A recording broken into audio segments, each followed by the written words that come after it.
Hello. Welcome to the stream. All right. Let's see. First thing first, I moved my camera, so I'm going to be uncomfortable with that for a little while. More importantly, this is a little crooked. There we go. All right. So I am live about 8 hours earlier than I normally stream on Saturdays because I am casting a tournament match hosted by Age of Queens. There's a link to their Discord server, and it is the Three Swords Cup. If I'm remembering that correctly, yeah, Three Swords Cup. I was asked if I could cast some matches a few days ago, and I said sure, why not? As long as I'm free, I don't have any issues with that. It'd be a fun thing to do. I haven't streamed besides last night.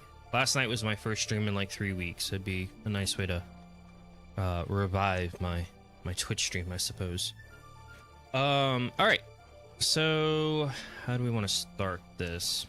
So we got all of the links, all the nice commands and stuff. The Civ draft, the map draft, if you want to take a look at those. We're actually going to look at those in a second. But if you want to have those readily on your browser, you can get those links. So let's see. Let's jump into this scene. Excuse me. All right. So how do we want to start this? We're about a minute earlier than I had said I would. Let's see. I have that. I'm just kind of running through everything in my head, make sure I have everything I need. I've got capture age ready. I've got the recordings. I've got the drafts over there. I think we can go ahead and start getting into things. So let's take a look at the map draft. And then I've got them over here. So this is, I don't know, I've never really done something like this. This is gonna be a little awkward. Probably isn't going to work. No, that's not gonna work. I was testing things earlier, but I didn't have my microphone. Like I wasn't like consciously thinking about, all right, where's my microphone going to be? And when I pulled my mic down on the boom arm, welcome in Aristotle. When I brought down my microphone, I was like, oh great, this is actually not going to work out at all. So we'll just have to work with what we got. I'm going to be looking over here. Or I guess, I don't know. Anyways, we'll make it work. All right. So the two teams are Pretty Ugly People versus 1v1 Haters. Pretty Ugly People and all the things that I've read have been abbreviated PUP or PUP, I guess. The player update preview is the way I think of PUP acronym. So here I have the map draft. I'll go ahead and close that just to be less distracting. Since I was introduced to this tournament not even 2 days ago, I'm not super familiar with the rules and the way that things are done, so you'll have to bear with me. I'm a little unfamiliar with the format. The main thing is that it is a 3v3, a 2v2, and a 1v1 tournament all simultaneously, in the sense that we'll be looking at a match of each mode. So I'm not sure if the maps are just you get to pick whichever one you want for that match, or if there's another thing that it's done. We'll figure this out as we go along. So looking at this, 1v1 Haters is the host captain, and then ASW is the, I guess, captain name for Pretty Ugly People. So we're going to start off with a ban. So 1v1 Haters is going to ban Bedouins. I think that's how that's pronounced. And then PUP is going to ban Step. And then Pup gets to pick a map. So after 2 maps have been banned, one from each team, then the guest captain gets to pick one of the maps. And they're going to pick Nomad. Pretty fun team game map. I'm hoping this is the 3v3 map. I don't know. I haven't looked at the Rex yet. I don't know anything about the outcome of the match, so we're all going to learn about this together. But I think 3v3 Nomad would be the most fun. But that's just my personal preference. And then it looks like the rest of the way that this is going to work is we're just going to ban 6 more maps, and then the 2 remaining maps that aren't banned are going to be the ones that are for the remaining 2 matches. So 1v1 haters is going to ban El Dorado and Golden Lakes and how do you pronounce that? Langanati? Never heard of that.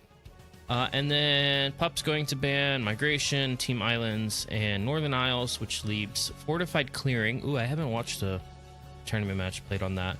And Haboob as the remaining map. So we're going to have Nomad, Fortified Clearing, and Haboob are going to be our 3 maps. I'm not sure how Fortified Clearing would look for more than 1v1.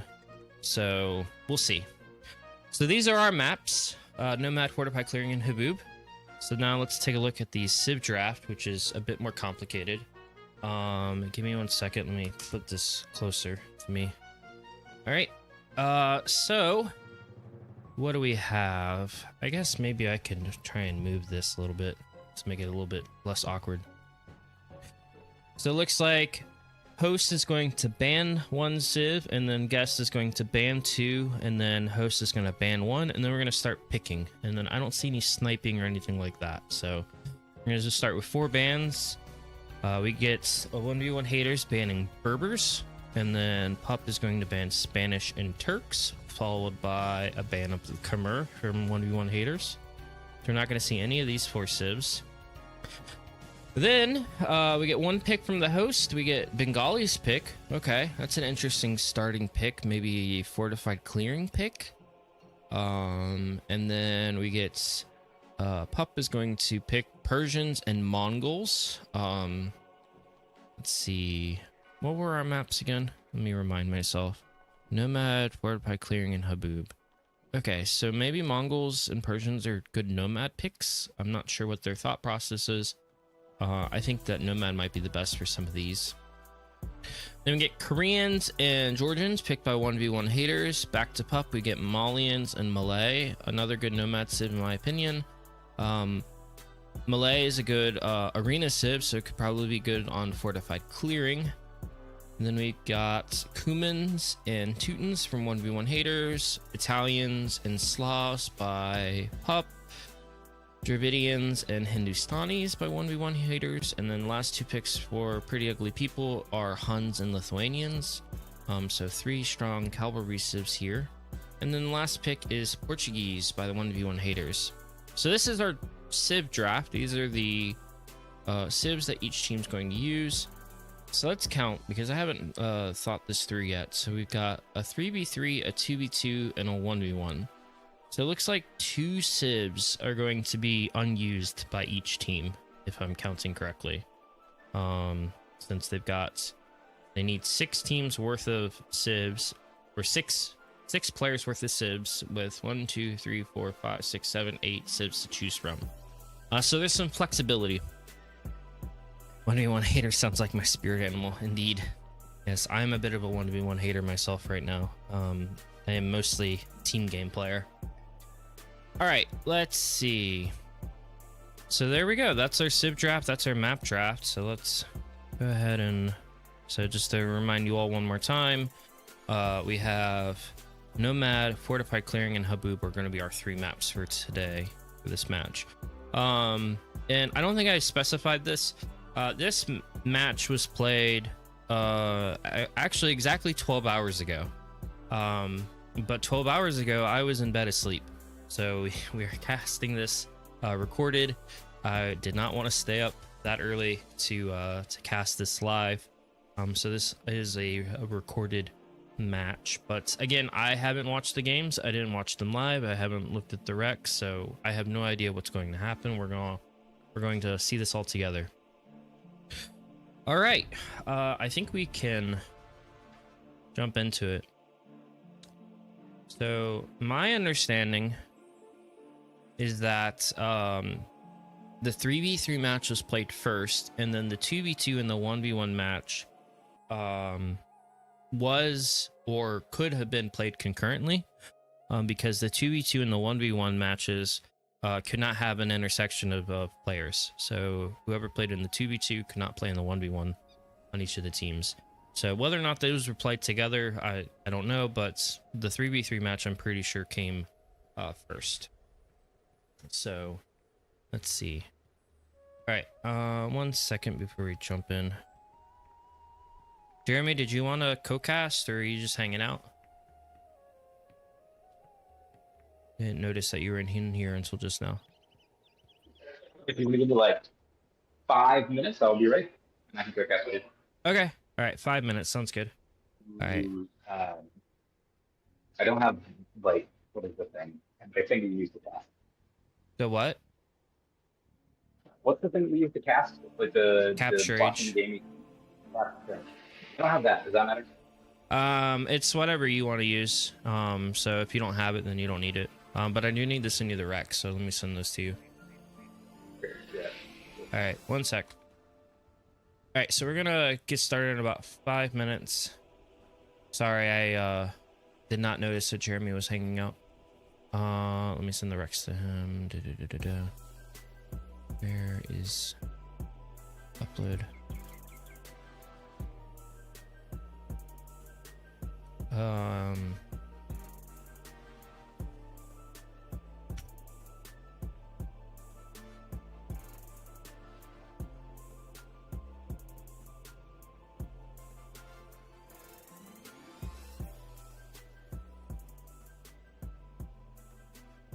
Sorry, I'm just passing information along. Okay. No problem, Yaki. Thank you very much for inviting me to cast. I'm not sure exactly how the process went down. But yeah, I'm more than happy to cast. So while Jeremy's getting things started, let's I actually need to get capture age started myself. I haven't casted a match in months, so you'll have to forgive me in terms of any rustiness that I have with casting. So while Jeremy's getting organized, I'm just going to talk about the civs. So we're going to spend a little bit more detailed time about the civs, so that we're not waiting in complete silence. Let's see. So can I start by, how do I casting? So I'm guessing this is best to be thought of as a play all three. And then let's see, Dragon's team I believe is 1v1 haters. And Ace W's team is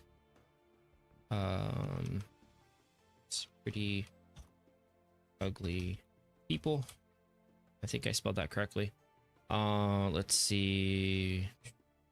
I don't know what I would put here. Put Age of Queens or something. And then 3 Swords Cup. Is that gonna look right? Sure. Okay, that all looks good. So I think I have all that set up correctly. And then Hey.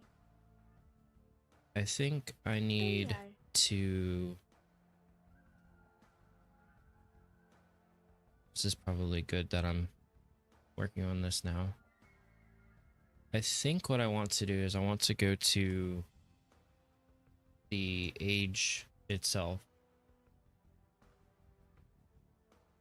which is not working. That's strange. I think the game might have crashed.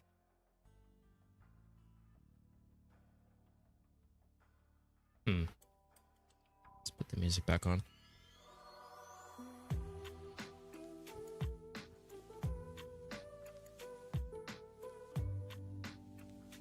I can't reopen Age.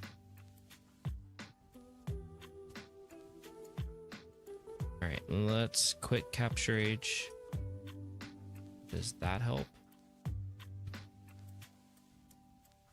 Yeah, the game is locked up. Great. So I can pan around, but I can't click the buttons. And I can't unpause. So...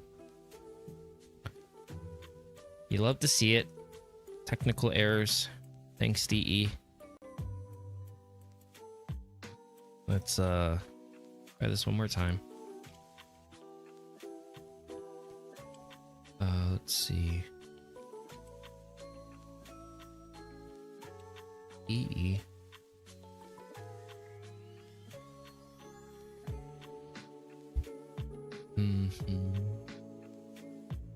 So I'm just booting the game back up. Hopefully it won't crash again.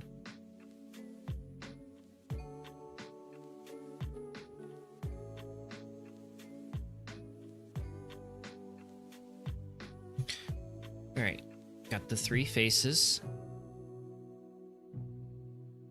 Screen goes black. There's the intro. All right, load game. Ooh, Becky, thank you very much for the follow. All right, let's try this again. Load that in. Okay, so that's... I have a program that automatically changes the scene, so we just have to ignore that for a second. All right, so I want to... Nope, that was the wrong button. Okay, pause.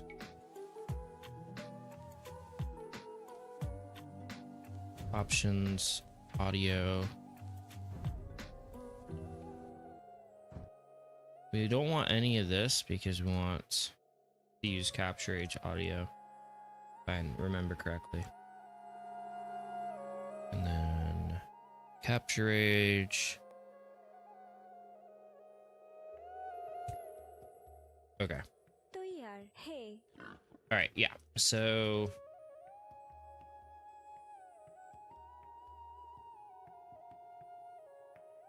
and the game's locked up again.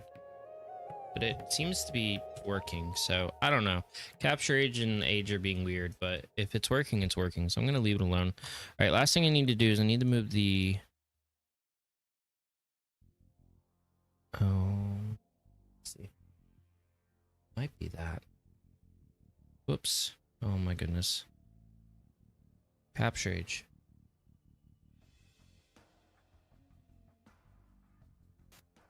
How's it going, Ugly? So was the team... I was thinking about you when I read the team name for the first time. Did they name their team after your Twitch name? Let's see. Okay, that is all working now. All right, so they met through me. Oh, okay, I see. That's awesome. All right, so let's go ahead and talk about the civs, and we will jump in as soon as Jeremy is ready. So we've got 1v1 haters, consist of Dragon, Lichia, and Renee. I'm gonna pronounce that as, might be pronouncing things incorrectly. So they're playing Dravidians, Bengalis, and Koreans. So 3 really good nomad civs in my opinion. Dravidians allows you to not have to build that first house because you get population space with your dock.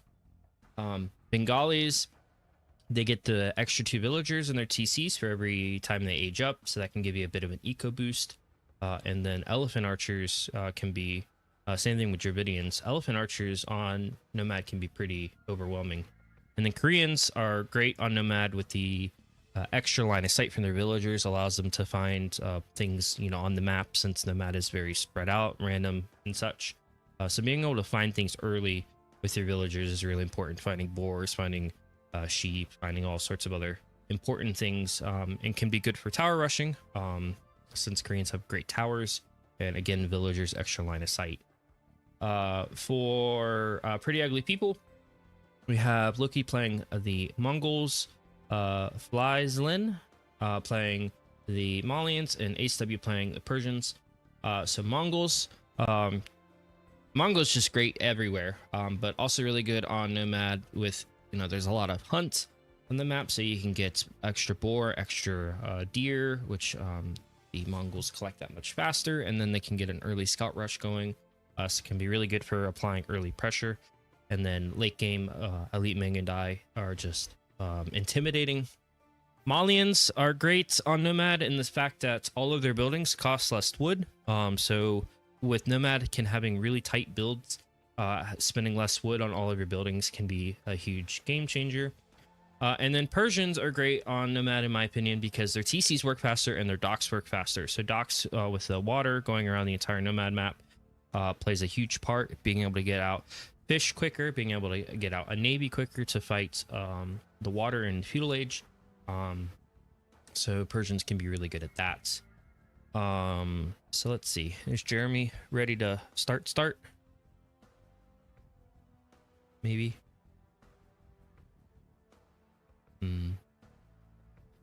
Jeremy, are you there? I am quite close to starting. Quite close. Okay. Yeah. Let's see. So, what else can we talk about? We've got... Can't really say too much about positions or anything because it's Nomad. What else can we say? So we're gonna get started in just a moment, everyone. Let's see. Does anyone in chat have any questions about anything before we get jumped in? I'm just waiting on Cocaster getting stuff. This is my first time actually downloading somebody else's game, and so we're working through that process right now. Gotcha. Do you know how to get to the directory? Yes, I know how to get to my saved games. It's just I have to put it into the correct file to open it. Gotcha. Okay. Sounds good. All right. Which corner of the map is the best? That's great. That's great. We'll steal a line from Dave. All right. So corners. North corner. Got a fish that is about route 3, I think that would be. Distance from the corner there. So that's pretty good. Ooh, this corner's not great. That fish that's quite a length away. So north is definitely better than west. South, fish is further, but you've got 2 fish there. So maybe like 2 fish being, grouped up maybe could be okay, but still much further away from the north corner. And then east corner, I like the almost symmetry of it. All of the other corners are very like off, but this one is almost perfectly symmetric with the edge of the map, so that one could be. What's the RMS distance of the closest fish from the corner? What's RMS stand for? I don't know which metric you're referring to. Root mean square. Yeah. And we can look at the land corners. Let's see. The LT norm. Gotcha. So land corners, we've got some hunt and a boar here, so that's pretty nice. Ooh. East corner on the land, we've got berries and some ibex. That seems to be a little bit better than the north with only just ibex. South corner, we got a sheep. Sheep are nice. Some berries and a boar, and ibex not too far from there. And then west corner is kind of has some character, sort of this peninsula sort of behavior going on. All the other corners, I mean, there's a little bit of a peninsula, but all the other ones are kind of rounded out. All right, I am loaded up and ready when you are. All right, cool. We'll stop talking about corners now. All right, so I'm at 8 seconds. I don't think it matters if we're too far off, but I can give you a countdown whenever you're ready. Yeah. All right, 3, 2, 1, go. All right, we are jumping in. Let's see. So which Sims do you like better, Jeremy? Any time that Dravidians exist on a Nomad map, especially with water, they really do tend to perform really well. The opening without the house and having the extra amount of water, the extra amount of wood that you can start to get the fishing ship out earlier is always going to be at least a slight advantage. And for the most part, if you want your Dravidian player to be fighting water, it's better for that as well. Yeah. I was surprised. So you picked the Civ that opposed the Mongols. Hey, Mongols is best Civ, and they have really strong counter play in Mangadai, but statistics don't lie, and the Dravidians are pretty good here. Yeah. So looking at positions, we've got green and teal near each other in the northwest, and red and orange near each other in the south. And then blue and yellow are kind of a little bit out on their own, but not far from anyone and pretty close to the opposing side. So maybe we'll see some aggression between blue and yellow early on. At least for town centers. Docks are a little harder to see. Let's see. So blue and orange's docks are pretty close to each other. Yellow and teal's docks are pretty close to each other. Green and red are a little bit farther apart, but you know, for green to have, I feel like it's going to be a little bit harder for green to get to are the opposing people's water, which is going to be maybe hurtful considering you probably want your Dravidians player going for water in the beginning. Yeah. I do feel like we'll see what our Persian player ends up doing and our Malian player ends up doing, but I feel like there's a decent. Malians have a pretty strong Gebetto play in the Castle Age, but I feel like the Persians are definitely in the Uber pocket to be able to get that amount of free boom going. I'm curious on what they all see. So that's one of the benefits of Capture Age. You get a little bit more line of sight information. Yeah. It looks like in the south, because of the boxes. I don't know if they had the boxes. I don't remember. I think they did. So in the south, the odd colors may have seen Red's town center box. Based off of their line of sight, looks like they might have had a sheep or a villager go through there. I think Orange's town center is pretty well hidden from them, and Yellow's town center is well hidden from them. And then on the other end, let's see, how can I get? I think that teal and teal's dock and yellow's dock positions are known. I think that otherwise they don't have a lot of knowledge of where the enemy docks are as well. And then let's see, the even players. I don't think the even players see any of the town centers from the odd players. Just based off of the exploration. So that's going to be interesting to see how things play out. Green just found Red's dock in the north, so that'll be helpful information for the Dravidian player if they tend to go that direction. The unfortunate things about, I feel like, teal and green starting position is that, you know, they've done a pretty good job so far, but each of them looks like they're maybe going to get two. Well, actually, they're going to get enough. They're going to get enough four, but sometimes whenever you're starting next to an ally and nomad, it's difficult to figure out what four each you're going to get. Yeah. I feel like casting nomad is a challenge in itself. There's just so much going on. Oh yeah. Yep. You have green pinging red's dock now. Yeah, and red is pinging teal's dock.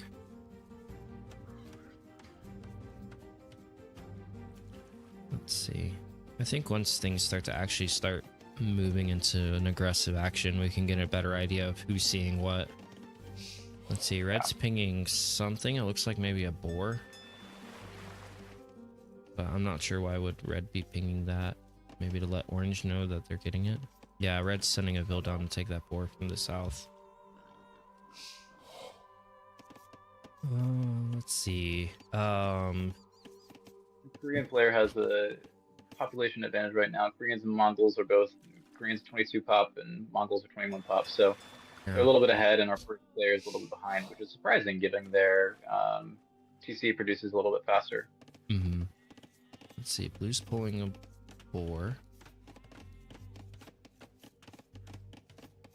Yeah, it seems like 1v1 haters, the odd colors, have a bit of a Vil advantage.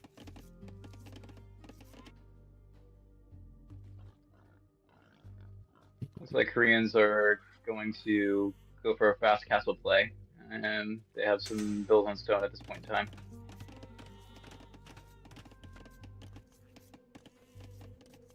So yeah, they might end up castle dropping yellow. That would be an interesting play. Do they see yellow? Let's see.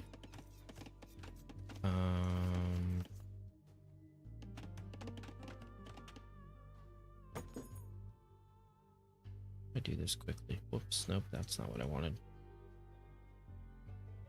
Which looks like they're setting up to fight water exclusively. They have a lot on wood, which in a lot of ways is I would like to see a little bit less on wood from them. I think you have the You have 2 docks up already, and then you have 226, and you get the extra 175 from going into feudal age. And so I think that we may be seeing, yeah, we're seeing 3 dock galleys from him, Hmm. which is a strong opening play, certainly. I'm just curious to see.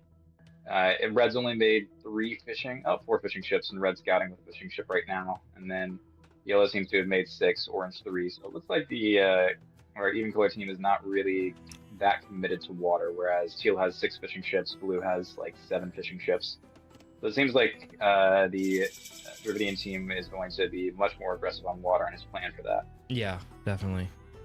So blue is pinging yellow's base essentially. So I'm expecting a blue castle drop on yellow because they seem to have gotten a good intel and scouting. It looks like they've seen their berries, maybe even seen their town center. So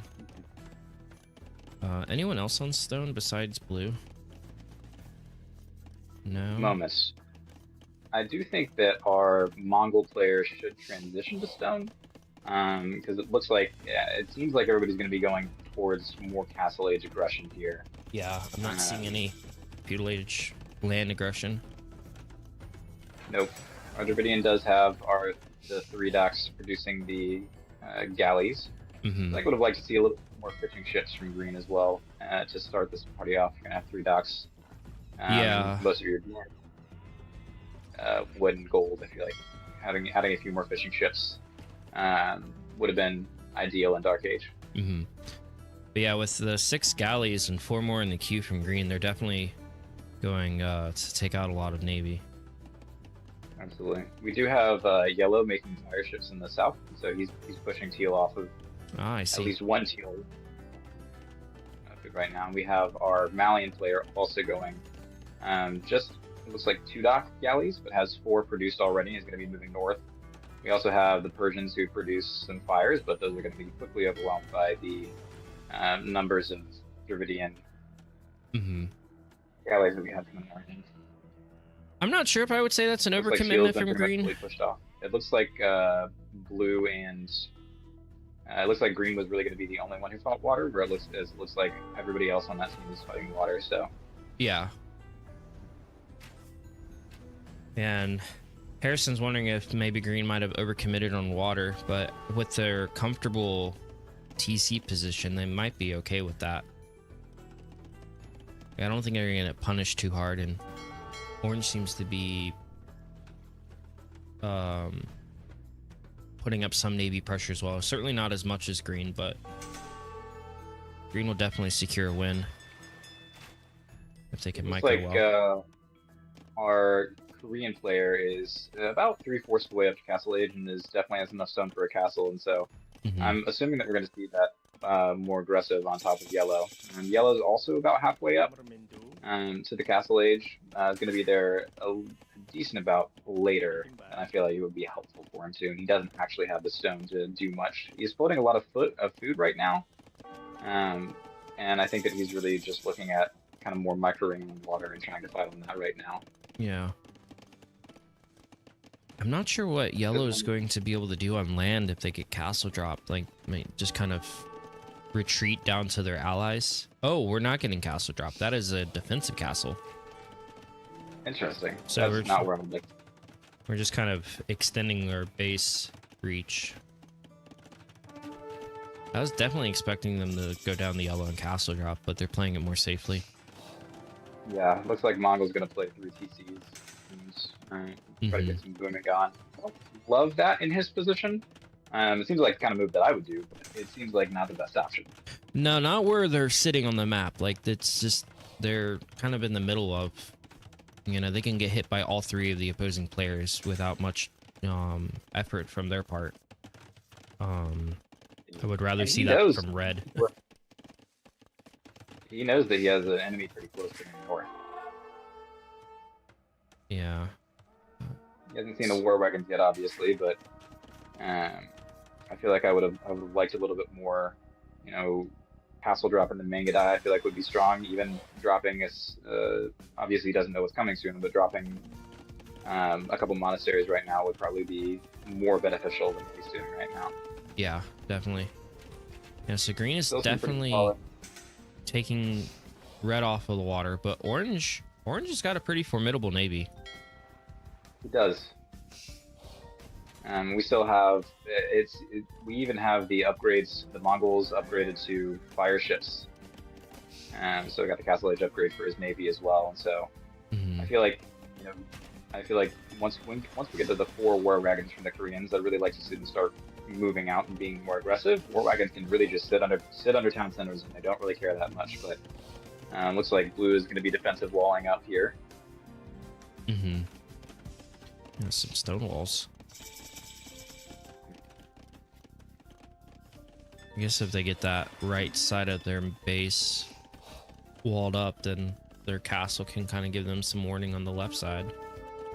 They could almost team wall, but that wouldn't leave them with a lot of the map. The even player, or excuse me, odd players. The odd players in the north, they would give up a lot of map if they team walled. Yeah. So we're getting a little bit of a push from blue on the war wagons.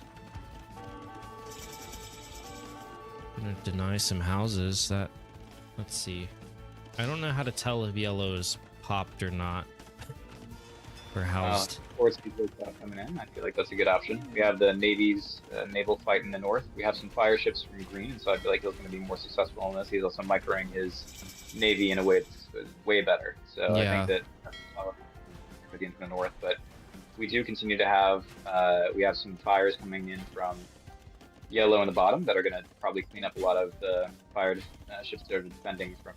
Teal is raiding green orange right in the south really well, and orange hasn't reacted at all, it seems like. Took out like 8 villagers under his town center, or under their town center. Yeah, they're off. But the camels are coming in, so maybe the camels will help clean that up. Yep, I feel like overall, water's not going terribly well right now. We do have a tower being built that's trying to be rushed down by the Mongols, but that seems like it's going to go up. Yeah.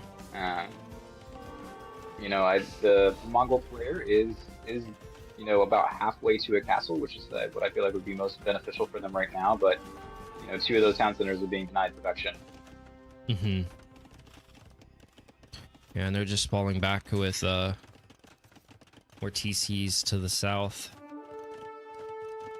Let's see. They don't really have the food to be producing for most of those. They dropped 2 monasteries, but one of the monks is just chilling right now, not converting, and is going to get sniped by these war wagons. And there it goes. Nothing left to garrison in there, so going to be some very easily dead vills. Yeah. Does have 19 on stone now, trying to get the castle up.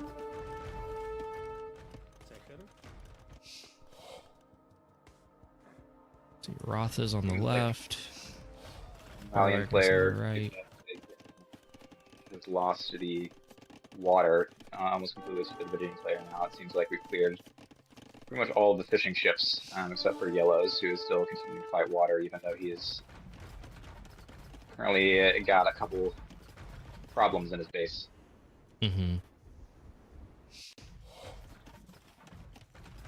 Let's see, green's adding their 3rd town center. Red's got 2 TCs, orange has 2 TCs. Yellow has 4, though only 2 of them are really safe. And blue is pushing even more with guard towers.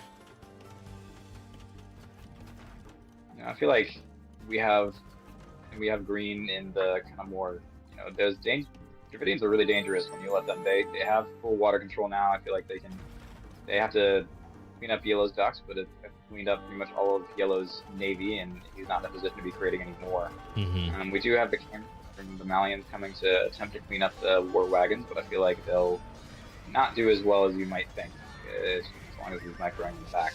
Oh, yeah. Decent fight for him. Got cleaned up, got a couple conversions in there, which helps as well.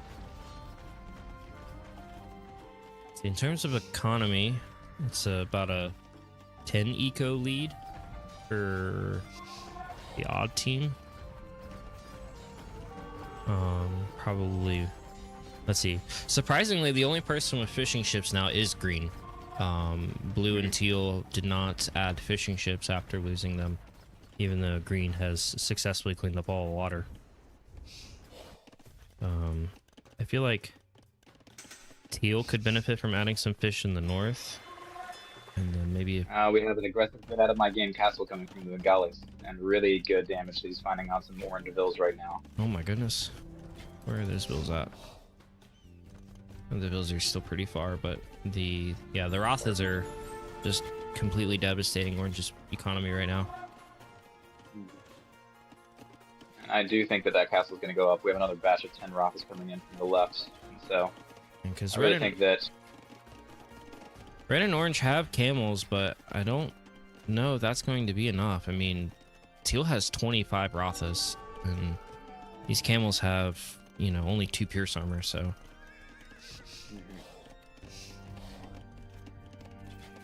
Maybe if Red and Orange attack together, they can deal with these Rothas, but no, I think that's just too many Rothas.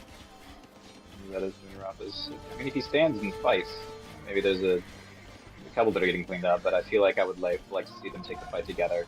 Yeah, actually, great. Yeah, that's a big trophy skill right there. He should have kited way more than that fight. Yeah. The second castle's worth a stone, and they start building a more defensive one. We do have a couple conversions coming in, and teal, orange, yellows to continue to get pushed from blue, but has had some good conversions. Has 4 war wagons of his own, but they're still coming with previously. And blue has added a second town center now, and his economy is doing much better. Yellow does have his own castle where he's producing Mangadai from, which will be good against the war wagons, but still a little more agile, but still with the tower pressure coming in. Yeah. And because of that bad fight that Teal took, they weren't able to get that hyper aggressive castle up, but they've got a kind of a foothold to run back to, and gonna start castle pushing. Yeah. The second castle, it kind of just tickles their farming eco. It doesn't really, say, go away sort of vibes. It's not as much of a get out of my game castle as the previous one was. We have some stone walls coming down, and maybe that castle is not gonna go up as easily as you want it to. I think that it needs the Rathas that are coming down from the north right now to be able to continue to pressure that area. We do have +2 armor on our camels, but no attack bonuses, which would be helpful against these Rathas. Yeah. Sorry, Parts, I don't have that stuff set up on this scene. I haven't used the scene in forever. Another castle coming down on Yellow's economy that's going to be pretty damaging. Yeah, that's going to take out 2 of their 3 remaining town TCs. Yeah. Rothas are getting more raids in, but aren't as tanky as the war wagons. Dravidians seem like they're going towards pike man-at-arms. Maybe they're going to try to go for the Dravidian infantry. Pikes are definitely going to be great for the double camel play, but the Mangandai are going to eat those up. Yeah. Yeah, it seems like the odd team is just kind of smothering the even team out of the game, just pushing them further and further back. Some good Mangadai coming in, and we have 7 yellow ward wagons. The Mangandai, they're getting devoured by a town center. They just ran right under a castle. No. He's macroing under his TC, and he's just not enough. Bye-bye, Mangandai.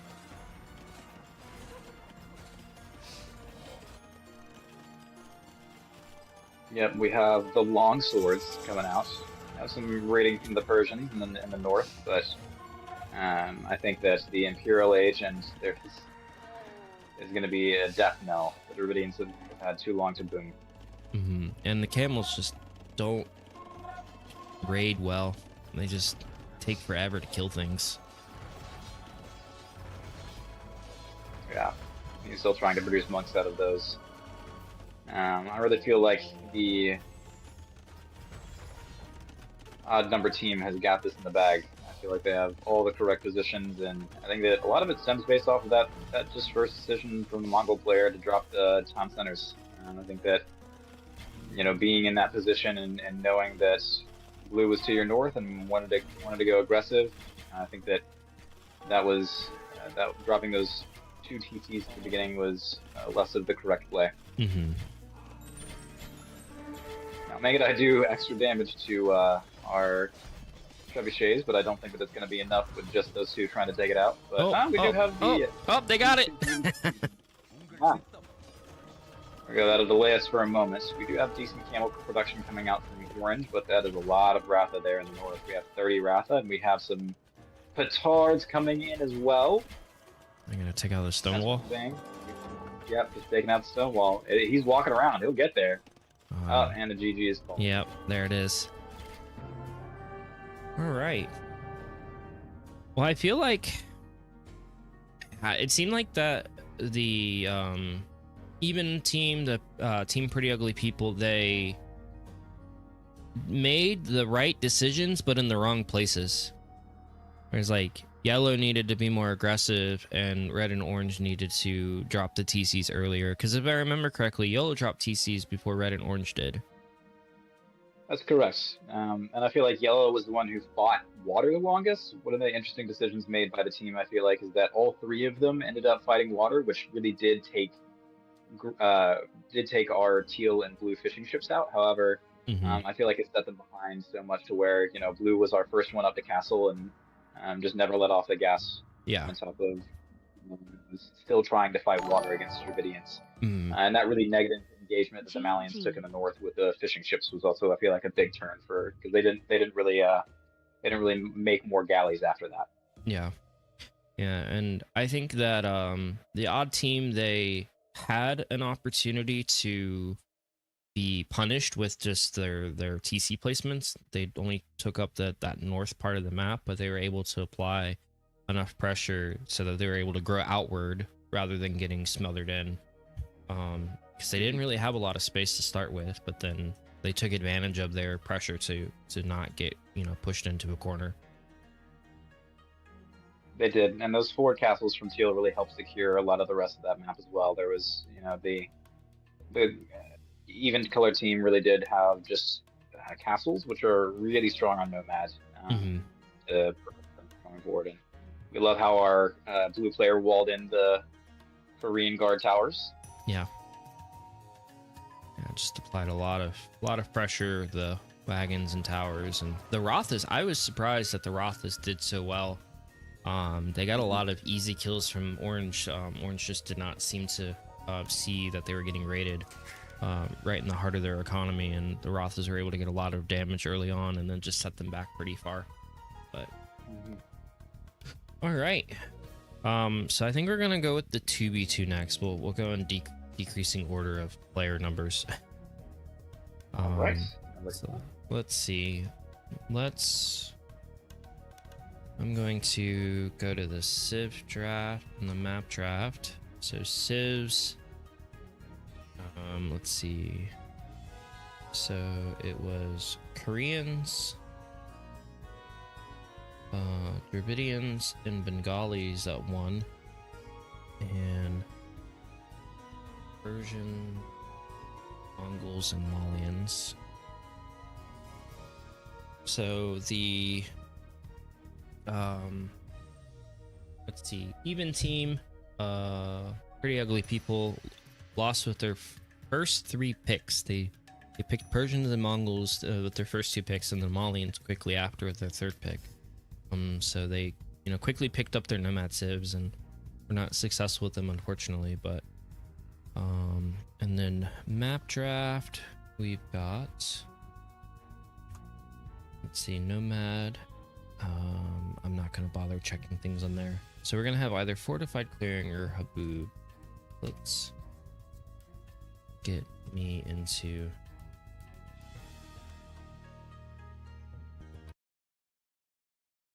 Okay. Age is acting really funny for me. When I start Capture Age, it like acts like it's not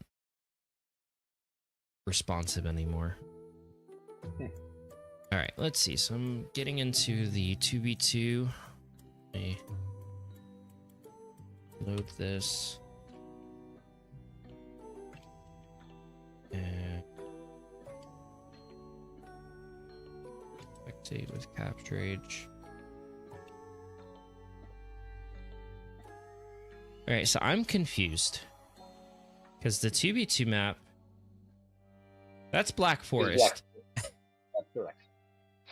which is not one of the maps. Did I look at the map draft wrong?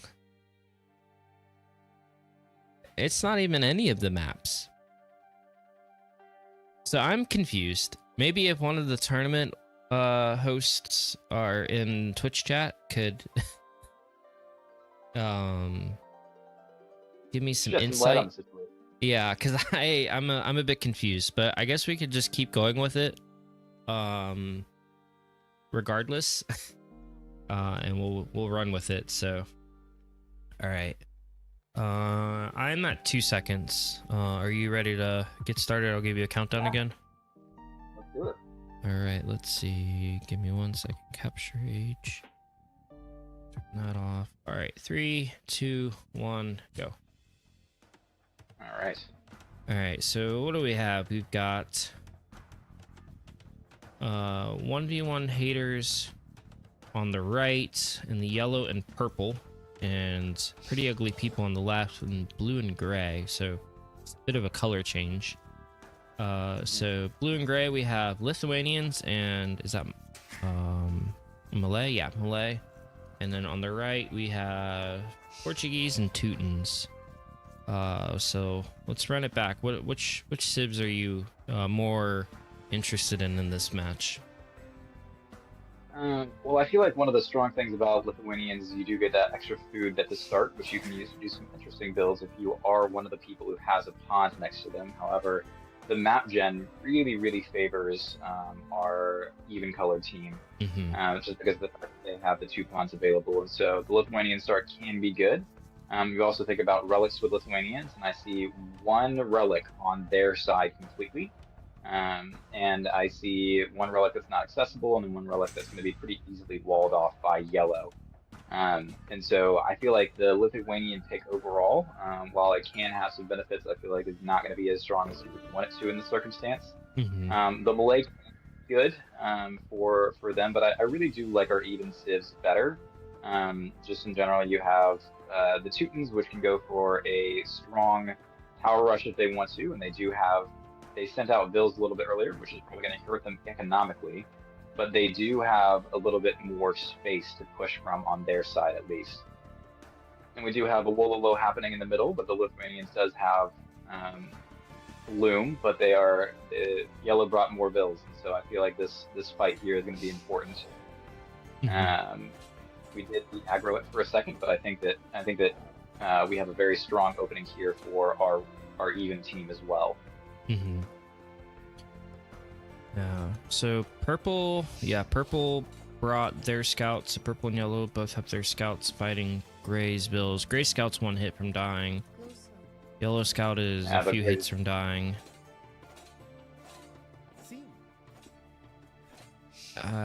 My only thing is I feel like yellow's starting to overextend, because the closer you get to gray, the easier it is for them to send reinforcements.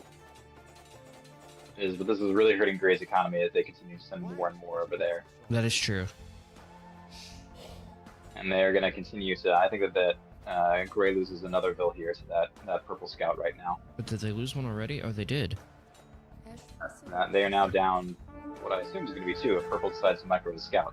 Yeah, that's about to go. Yep, that's 1 more hit. There she goes. I feel like yellow needs to back off, which they're doing, and they have a big advantage now against the team. Yeah, with 2 Vills down, it's not looking great. What we always have to have is where are we pop wise, and yeah, we can see that reflected that we are currently housed for a couple of our people, but really Gray's actually only 1 Vill down. Blue has the most Vills because I feel like they've been the least involved in this whole fighting thing, but yellow has brought more Vills. Yellow has 5, 6 Vills now that he's brought in. So, I think that overall, he might get these walls down, but I don't know if that's the thing that he wants to have. Yeah, and Gray is getting pushed off again. 4 versus 3 Vills. Yeah, Harrison's pointing out that the yellow just really wants to get these 3 boars in the middle of the map.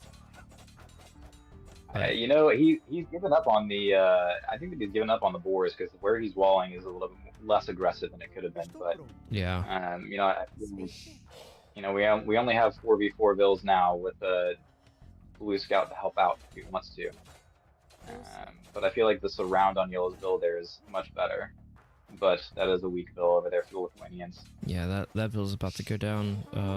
The yellow one, yep. No, it's 3v3, but with the scout. Scout's gonna help decent amount, and let's see how our Vil micro is. So we're walking that one away. We're walking that one away. Pretty good micro there.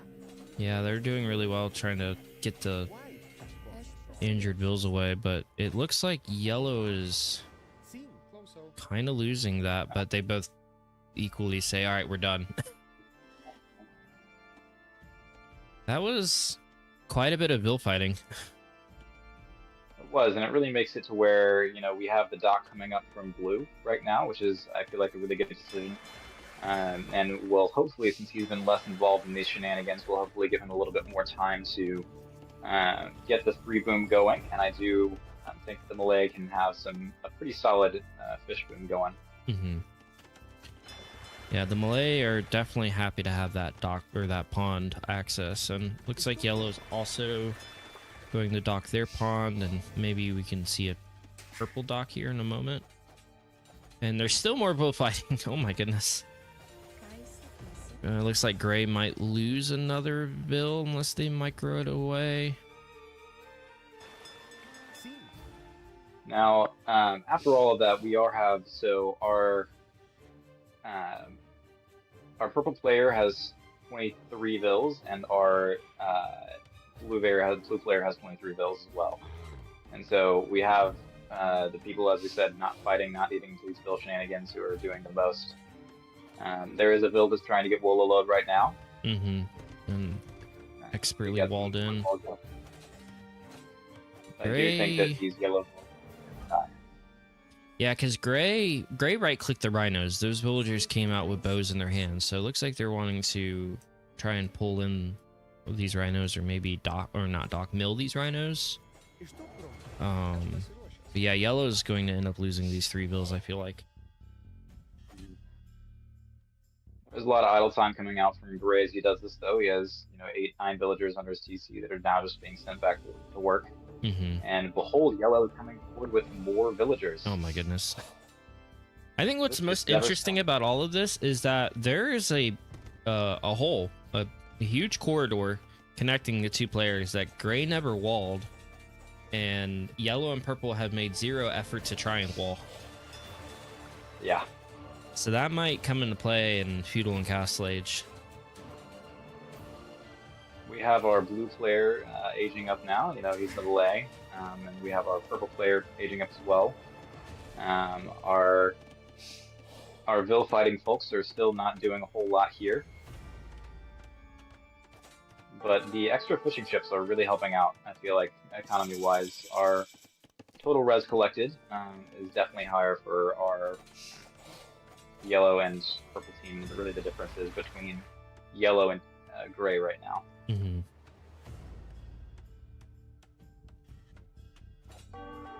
It is nice that you know, both the yellow and gray scouts are both on, you know, 2-3 HP, and so they were able to get out with some stuff, but currently pushing deer from gray, so I imagine the Vil micro is going to be a little bit less good from him, and yellow is just saying, hey, we don't have to wall that gigantic corridor if I can just get more space on the map.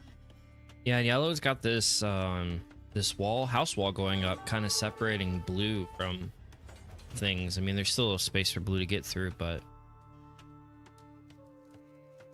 it's very interesting strategy. Yellow is just super aggressive walling. Yeah, and I mean, getting space on Black Forest is one of the most important things, and he's really trying to get these walls down, and was successful, but is going to lose that Vil probably. Well, the villagers are fighting the house, not the Vil. Yeah, but he is. I mean, those houses are pretty weak. But yeah. Oh, there. that was quick. Maybe yellow will save that Vil. And oh my goodness, yellow has walled off everything now. Well, yep. So I think that big advantage just based off wall position for our for our yellow and purple team. Mm-hmm. Oh, that is a lot of map. And that... They backed off, though. That house is gonna come down. Are they out of wood? What's going on? No, they're not out of wood. He'll get. Yeah, that house is about to fall. Yep. Rebuild it? Oh, well, they're gonna they just lost the Ville. Man. And she's gonna lose that house. He's not microing. There you go. Those are all kind of weak, so it's still a good position for them. Oh, and they're putting the wall up. Oh my goodness! The quick quality. And now Gray's got 4 villagers stuck outside of their base. Yeah, I think that Yellow's finally retreating from this position, though. I think that he's kind of realized, this is not where we want to be, and Gray's trying to get back to his base, and that's not. He's gonna get there eventually, but oh, there comes Yellow. He's gonna wall him in. He's gonna keep walling. Oh my goodness, this is just humor. Yellow's coming back. Man. Oh, Yellow's about to lose that. Second from purple coming up. We see 2 TCs from the purple Malay player going. That's just gonna clean up all of the gray villagers. Ooh, yeah, it's gonna be really strong. And there's no walls that are going up for our gray player right now, and there's nothing that he can do to stop these knights from coming in. So I feel like, our Malay player is gonna try to go. He's got a barracks coming up right now, and he's gonna go try to defend his ally. But I feel like the momentum is very heavily, and we do have Yellow who's going to wall. He's gonna wall him out, and those are gonna be stone walls. So it's gonna be very hard for Blue to make a push on him. Yeah. Yeah, that's gotta be tilting. If I was in Gray's position, I would be very sad because they're getting ganged up on both yellow and purple, and blue is going to be unable to help them at all. Like, all they can do is push purple now. He is losing that knight, which is helpful, and he hasn't made any more. And there's one more coming out there, but it does give him a very brief reprieve if he's able to get these walls up. He's not in a place, he's not in a position at all to go Castle Age, so he's trying to get some gold right now so he can get Castle Age up. But I think that our Malay player is going to be very surprised when he runs into these walls. Yeah. They can't see these at all. Neither blue nor yellow sees the stone walls.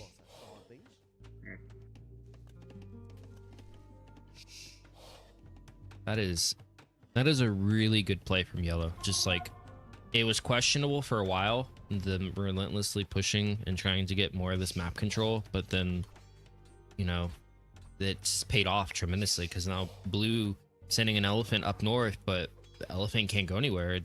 There's just no way. Not without siege.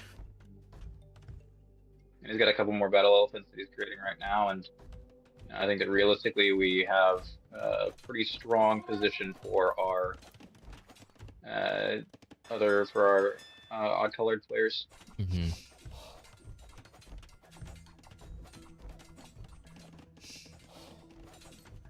Lithuanians do have some faster moving spears, and battle elephants do a decent job at taking down buildings, but I do really feel like they need, as yellow quick walls in and saves another bill, I do feel like we really do need some siege here.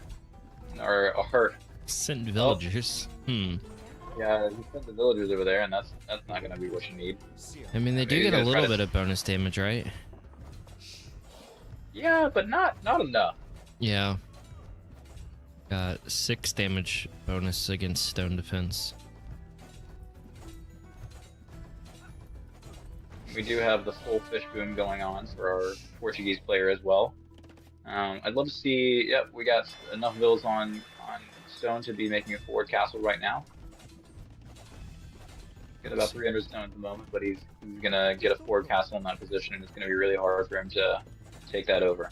Yeah, because all yellow has to do is drop, a gate on the north part of their wall, and then easy access in the gray space. Drop a castle right on top of their TC, and it's just gonna be game over. Mm-hmm. But blue might get in. Maybe the vills are enough because yellow isn't able to wall behind. They're gonna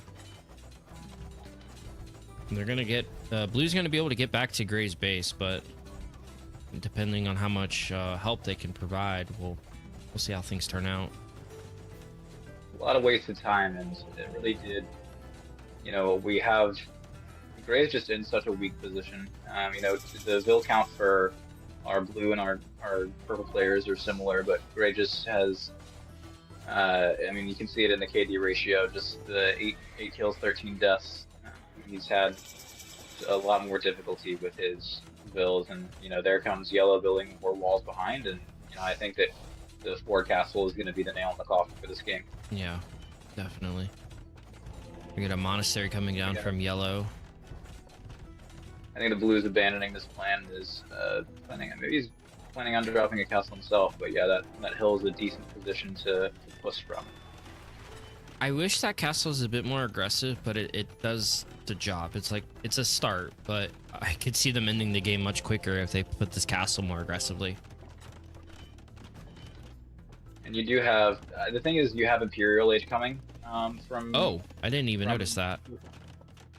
And so I think that it doesn't matter. I think that he'll be able to trap down. Yeah. That's well within trap down that TC, both of those CCs very easily. And so I think that Black Forest is a lot about positioning, and our Portuguese player got some good fishing ships in the fishing economy, and that what I talked about at the beginning of, hey, we have a really awkward fishing situation for our maps generation that has really made it to where it's hard. Mm-hmm. Yeah, because they were able to, have this lower Vill count and go the 1 TC super aggressive play because they do have the pond and they can make economy out of those docks. Yeah, I am going to speculate that as soon as yellow hits Imperial Age, we're going to see a GG, because there's just, blue is also up to Imperial Age, but they're not going to be able to save gray fast enough. No, absolutely not. And they don't even have a castle right now. I think that the thought process is maybe going to go siege and try to compete there, but you also have the Portuguese monks who can get more range in Imperial Age, and I just feel like the kind of paltry defense that Gray has right now will definitely crumble once Imperial Age hits in. And we have, we have blue trying to use the 5 elephants that he created, which definitely could have been made on more town centers or more Vill production that are just being stoned wall out. Yeah. So those elephants would be good, except for the fact that they're not able to do anything. Yeah, and blue flared the north part of Gray's, space, maybe signaling, hey, retreat up here. But it just seems pretty difficult because they can't run. They're trapped, and they're getting 2v1'd with no help because blue just can't help, and it's got to be a really demoralizing position for Gray to be sitting in right now. Yeah. I know if this was just a ladder game, I would be fuming right now. Mm-hmm. We do have bombard cannons that are going to come out here. We have is that faith? Devotion. It's the baby faith.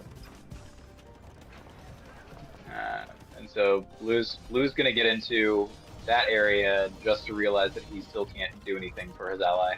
Mm-hmm. Yeah, because these knights are just going to decimate Gray's economy while yellow's trebuchets decimate the buildings, and it's just not fun. No, it is not. He's retreating. He's trying to make more economy. Blue does have a good boom going on, and he has okay fish, but I still think that, we have a Feitoria out from Portuguese. He's getting a trickle of food good wool, food wood, gold, and stone. And I really just think that the amount of, there's 17 late Lithuanian knights on the field, two Trebs coming out, and I just don't think these bombard cannons are going to be enough. Yeah. Yeah, and even with Blue's military, it's just going to be too slow.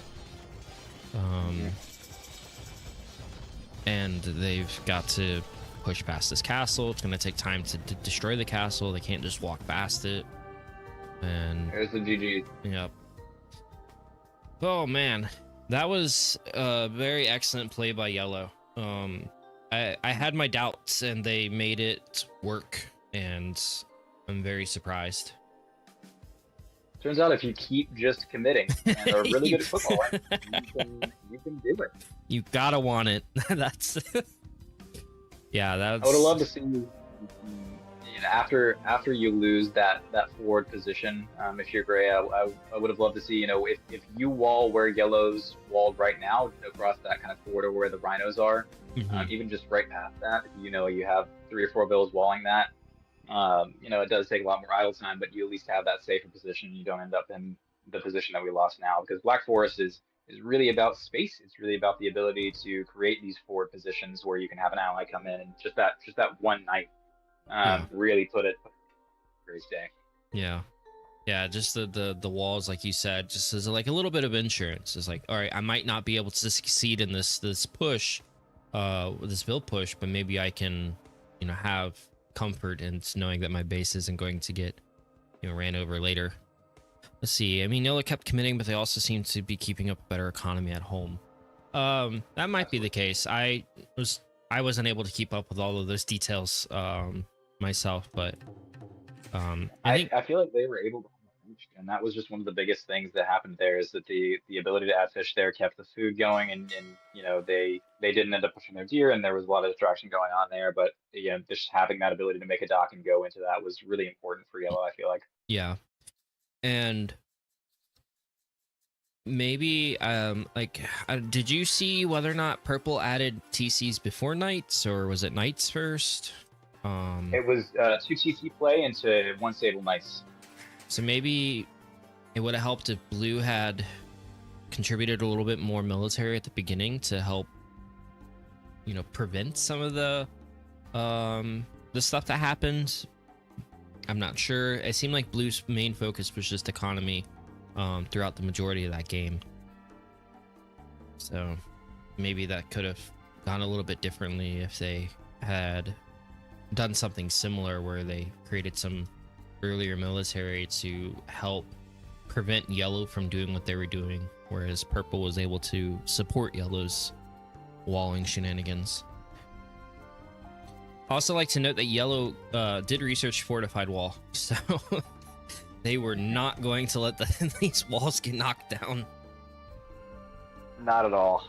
And that just also comes back to some of the Civ choices. I feel like the Lithuanians, they weren't able to get to any of the things that were important. We did see the faster moving spears come in, but overall I felt like the bonuses of Lithuanians were largely just wasted. I mean, if you're going to have the extra food in the beginning and your goal is to send bills out immediately because your TC can just keep working without that extra help, then I feel like that's a strong play from the Lithuanians on Black Forest to get that extra edge, but we didn't see that either. And so I feel like there was just the Civ decision as well, I feel like was a little bit stronger for our even colored team. Yeah. All right. Well, let's get game 3, the 1v1 together. So is that 2-0 for our 1v1 haters? I think it's a play all sort of situation. Because I was reading the rules, the 2v2 and the 1v game, the players, so there's no intersection between the players between the 2v2 and the 1v1, and so those 2 games could be played concurrently. So from my understanding, because this is like a group stage of the tournament, so I think that's just play all, and then however many points you earn from your winnings goes towards your group stage progress. Makes sense. So let's take a look at the Civ draft. So let's see, Portuguese and what was the other Civ? The Portuguese and Teutons. Yeah, those won, and Lithuanians and Malay lost. So we're left with Italians, Slavs, and Huns versus Cumans, Georgians, and Hindustanis on what I'm going to guess is Haboob. Not sure. Could be wrong though. Could be Black Forest again. Yeah, unsure. So let's see. Let's get this loaded up. Yeah, so it is Haboob. And so here in this 1v1, we're going to see the 2 players from the 3v3 that did not participate in the 2v2. So let's see. Capture age, spectate with capture age. I do want to proceed.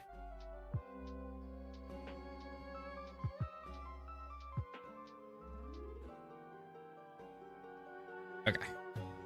I am in. I am as well. I'm at 2 seconds and I'm ready for your countdown. All right, sounds good. All right, 3, 2, 1, go. All right, so we've got Huns in the south versus Georgians in the north. So what are we thinking? So, you know, I do feel like we have a strong play from the Huns if they want to go for the faster. Oh, they are immediately trying to steal this, but Red immediately noticed. So we've got action to talk about immediately. Yes, we do. So the question is Red going to be able to stop this? And it looks like he's getting some hits there, but yeah, he needs to dance a little bit more. And I feel like he's, you know, I think that Orange is gonna successfully steal this board. I think maybe Red needed to get not between the boar and the scout, but just block. Yeah. And because Orange had taken so much damage, if they could just let that boar help fight the scout and, you know, be blocking and hitting rather than trying to get between. Yep, and he's going to try to yoink this back. See how Zico's doing at home. Doing okay at home. Just continue to still send vills to the sheep that we have under our CC. We have one more sheep, and so I feel like we're going to have time where we get home. One of the benefits of the Georgians is you don't have to push deer, and so he can continue to use this scout to steal this. And we have a definite need to go to wood from our Lucia player, but you know, a solid 9 on food to start is not terrible. It looks like Red is going to successfully pull this boar in, so we'll see 2 and 2 boars. So with the laming, everyone came out even. We do have a little bit more scout HP on our Red scout though, so we'll see if that actually comes into effect later. I do think that Red is still missing. He's going forward again, and he's going to look for more. But I think that he needs to really go find the rest of the sheep right now. Yes, they are sitting in the back. So Red found Orange's lumber camp. That will be useful intel for later. But they're not going to find any other economy to steal. Well, seems like we're going for a wall to the center of TC approach for Lucia. So Red sees 2 of their sheep. They just don't have control of them. But they don't see the pair in the north. So once they feel the need to go grab those sheep, I'm sure they will do so. But they're just trying to be as aggressive as possible with their scout. Maybe they'll push one of these zebra back. I think that's the plan. Yeah. Well, nope. Never mind. Too much work. No. Yep. I really do think that it's, and we have the runaway mule cart coming right now, and yeah, maybe we're going for a man. Yeah, they pick up 50 gold. So, is that 2 men at arms plus loom? Is that what that is, or? We'll see what it ends up being. I mean, it could just be we could see I feel like this would not be the play necessarily, but we could see a fairly greedy fast castle, especially if we are. I guess we're now pushing our ostrich in, but it is going to be a little bit slower on food, and I think that Red has enough food on his TC to go up, and it's looking like he's quick on bloom, so he's going to do a 20 pop up. And then for Loki, it seems like we're doing a 20 pop up as well. Oh, sorry, Lichie's, but I think that our orange is going 19 orange pop. is a little bit quicker, yeah. But not significantly. I think it's gonna. I don't think it's gonna be a significant difference here. We do have 2 of those sheep from Red still not being located, though. How did Red get a whole villager? I guess it's not a whole villager ahead. It's like half a vill. Yeah. Yeah, maybe during all the initial stealing shenanigans, we had a little bit of idle ICTC time, is what I assume has happened. So orange has 10 seconds and red has 3, so maybe the 7 seconds less idle time and then the slight gap in age up is that extra vill. We do see barracks coming down from both players. Red is still looking for those sheep, trying to scout in the south to the south there, and we'll see if that ends up hurting him later down the line whenever he needs to start those farms. He does have the 9 vill on 1 lumber camp situation going on, which is a little bit better with the Georgians, but with a mule cart. But I think that there's still some benefit to be seen because we have Loki with 6 vills on 1 mining camp, and he has the stable coming up already. We have stables for both players.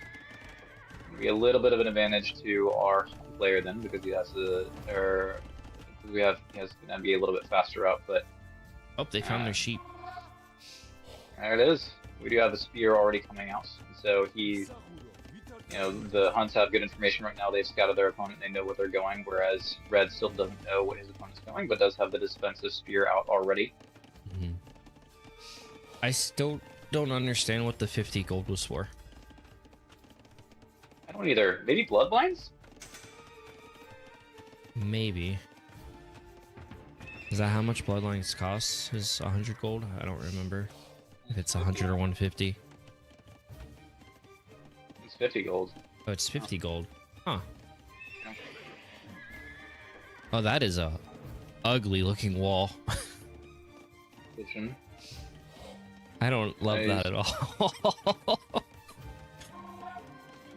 That's a terrible one. It's just odd looking. And then, but like Orange's wall is more normal, but harder to defend. I don't know. Orange is finding some good damage on Oh, Red's yes. very easy.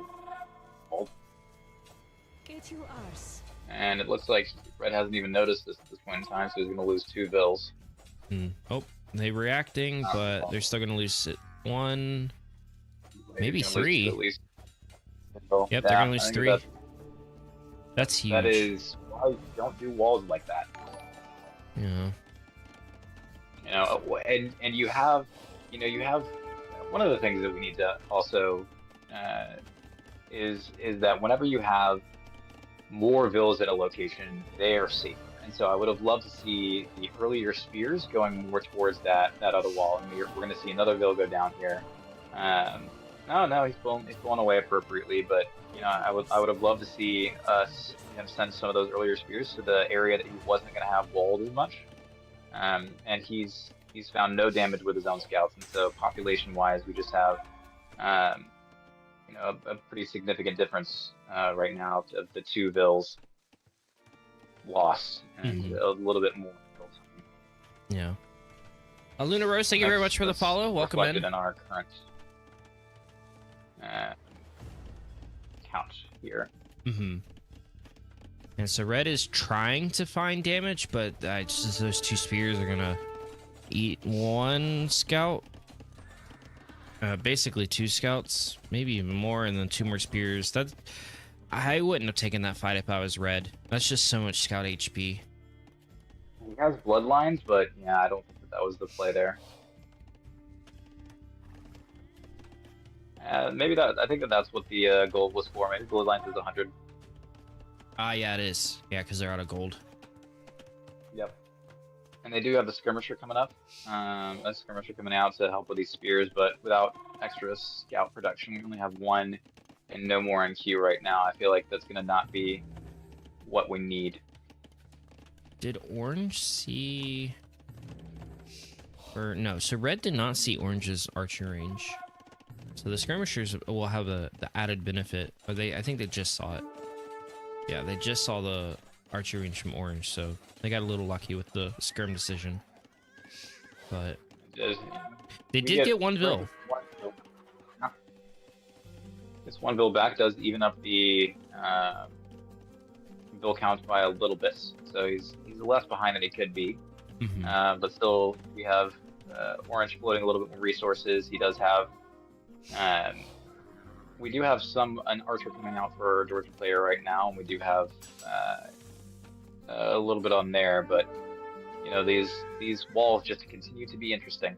Yes, and the thing is with the map, of course, they can't wall to the edge because of the rocky terrain. So just a very long, skinny wall situation.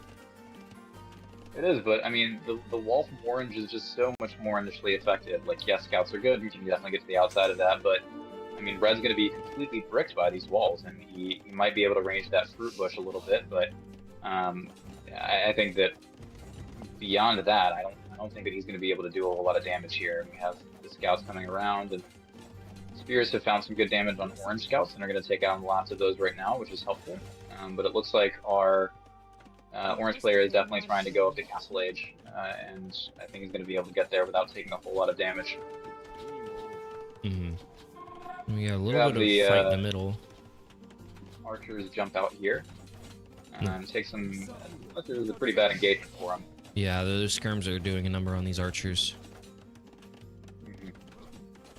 Yeah, and the other thing with like orange, their wall just took so much less villager time. Yeah.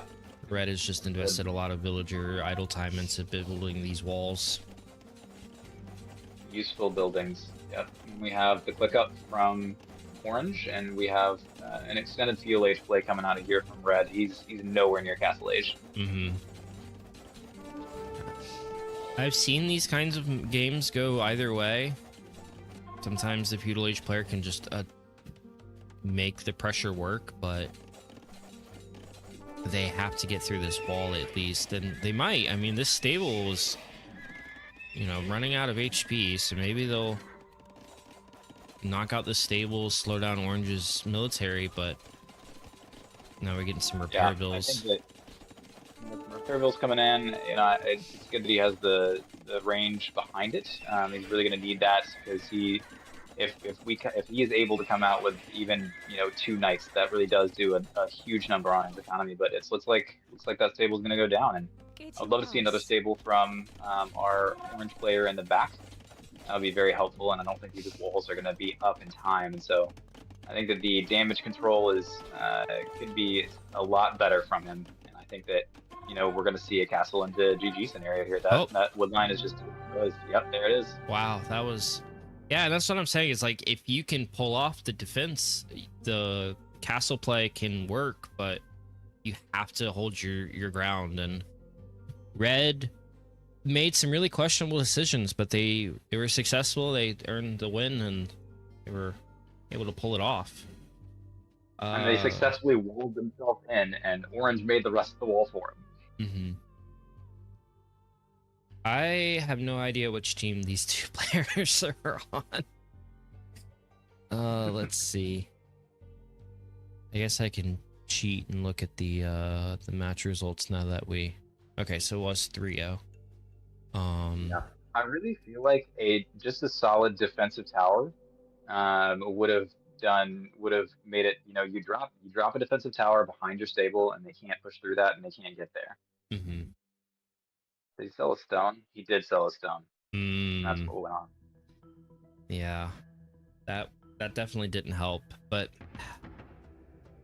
I still like, and it goes back to the comment that you made in the Black Forest game, where yellow No, gray. Whoever was in the northwest corner. They could have walled behind to keep themselves from losing later into the game. Orange could have preemptively tried to wall behind that stable to prevent this break-in from happening. And so it's just making that decision to get these walls up, you know, a little too late. And yeah, it's just like and just dropping, you know, a couple stables behind it even, or just you know, throwing, you're in feudal age, you can at least buy 100 stone, you have a market, you can throw up some walls there. And so I think that there was that damage was definitely preventable. yeah. I did like position. Even just more defensive skirms, even as you're going up, adding a few more defensive skirms means that these archers can't as easily sit behind. And there's only like 3 or 4 skirms left for our yeah, there's only 3 skirms left for our player. But yeah, the all-on field just sometimes is the best way. Definitely. All right, well, that's the match. Let's see, I'm doing another one tomorrow if you're around. I appreciate you helping out with this one today. Happy to enjoy the group one. Yes, so thank you very much. I appreciate the you hanging out. I'm not sure if I'm going to be able to. You said that you were busy after 6 today.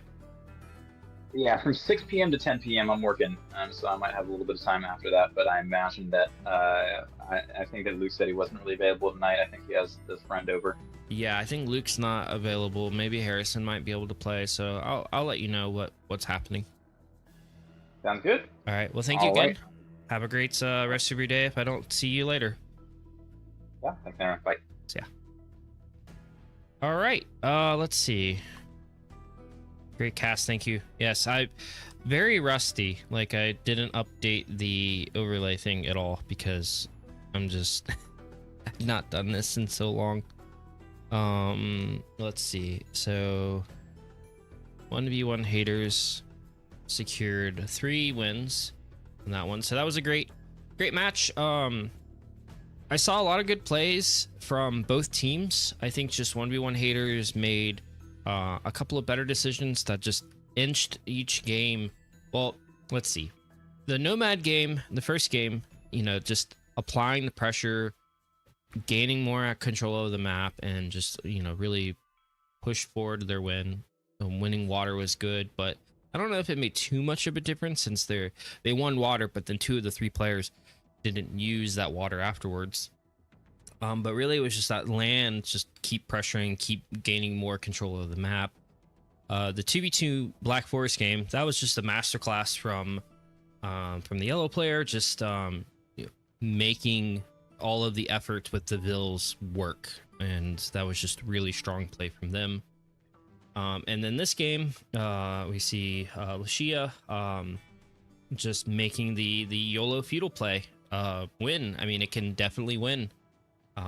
It's a high risk, high reward, but they got the high reward today. So great job to 1v1 haters. So yeah, for everyone hanging out, I appreciate watching me cast this match. I haven't casted a match in quite a while, so things were a bit rusty. Maybe I'll do a little bit more casting. I'm thinking about trying to cast another match tomorrow. I don't remember the details, but if I was looking at Wikipedia correctly, the match is supposed to start at 11 a.m. Eastern time tomorrow. So if I can, I'd like to try and cast that one live. But I'm not 100% sure on whether or not I could do that yet or not. So I'll post updates on Twitter on whether or not I will be able to cast that. And also, we'll, you know, try and keep things in the loop on my Discord as well. So again, this is 3 Swords Cup. As you can see, the little icon pointing is hard on the far left. This is hosted by Age of Queens. So this is a Age of Empires group that I believe is only females. I am not 100% sure, but I believe that is the main idea behind this Age of Empires team. So representing the female Age of Empires population for that, and they hosted this tournament. We're still in the group stage of this tournament, if I'm looking at everything correctly. Again, I got thrown into the idea of casting this a couple of days ago, so I'm a bit out of the loop, but I'm trying to get my bearings here with this tournament. So yeah, thanks everyone for watching. My Twitch chat is broken on this screen again, and I don't know why. I fixed it once already. Let's see. Sorry, this is bugging me. Where are you? Twitch chat. I don't know why it does this. It is the weirdest bug, and I have been dealing with it for months, and I have not found a solution. All right, anyways, so yeah, thanks everyone for watching. Jeremy and I cast this match of 3 Swords Cup. I am going to stream again tonight, but I'm not sure what it is. Nope, I want Twitch, not Twitter. Trying to find someone in the raid. I'm not sure what I'm streaming. So if there are people who are interested in playing team games of Age of Empires with me tonight, then I will stream that. If there are not people interested in playing team games, then I'll probably stream Magic the Gathering Arena. So one of those 2 things I plan on streaming tonight at 10 p.m. Eastern, which is 6.5 hours from now, one of my normal stream times. So thanks everyone. If you enjoyed my content and my casting and you'd like to see more of me, please give me a follow. That will help support the stream. I am 9 followers away from 500. So that'd be a really fun milestone to reach. So if you can help me hit that milestone, I would greatly appreciate it. Let's see. Looking for people to raid. Let's raid Dave. Dave is... He's trading through the middle of the map. Casting something. Regicide Rumble. So if I were to guess, looking at a stream that's a 4v4, and Regicide makes me think that it's King Snipe in time. So hopefully I'm correct on that. But it also looks like it might be Diplomacy, because I see the Diplomacy bubbles. I don't know. I'm sure you'll have fun. Dave's co-casting with, I believe, yeah, co-casting with T90. So that's always a fun duo. So yeah, thanks everyone for hanging out. I'll be back at 10 p.m. Eastern tonight. I would love to see some more people there that hung out today. And yeah, so take care. Have a good one.